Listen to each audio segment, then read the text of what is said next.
धूप झुलसा रही थी रेतीले रास्ते को। हवा तपती आ रही थी मानो अंगारे बरसा रही हों। सूरज डूबने को हुआ था, पर शहर की उम्मीद में कोई राहत नहीं थी। इसी प्यासी हवा में शहर खद्दद्दी थी। आंखों में सूखे नदी तल की तरह दर्द जमा था।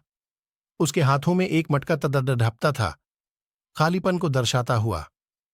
दूर गांव का धुआं उठता दिख रहा था, पर शहर के पैर थक चुके थे। हॉर्न्स टूट चुका था। पिछले साल सूखा पड़ था।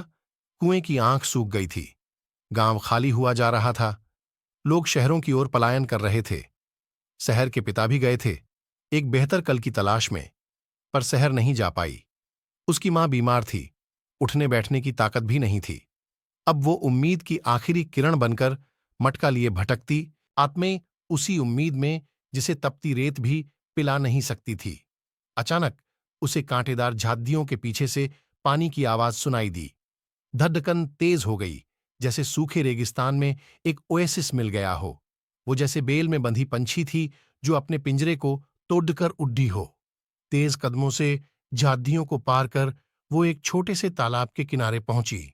हवा में ठंडक घुल गई। मटका अनायास हल्का हो गया। आंसू धार बह निकले, प्यास से ज्यादा खुशी के। मटका भर लिया। पानी पीने से ज्यादा उसे देख भर के प्यास बुझी। वो लौट पड्डी, उम्मीद का लालटीन लिए। रात हो चुकी थी, पर उसके रास्ते में अब सिर्फ आशा का चांद चमक रहा था।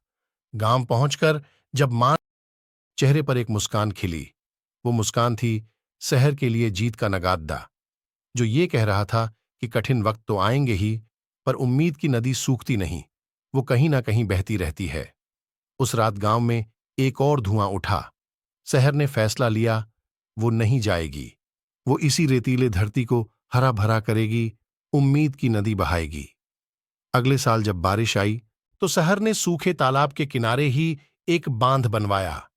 हवा हरी हो गई, पक्षी लौट आए, गांव फिर से जग उठा। शहर की कथा हर सुबह पंछी गाते हैं, हर शाम सूरज कहता है, उम्मीद की प्यासी जमीन को एक कतरा भी दे दो, वो हरा भरा स्वर्ग बन जाएगी।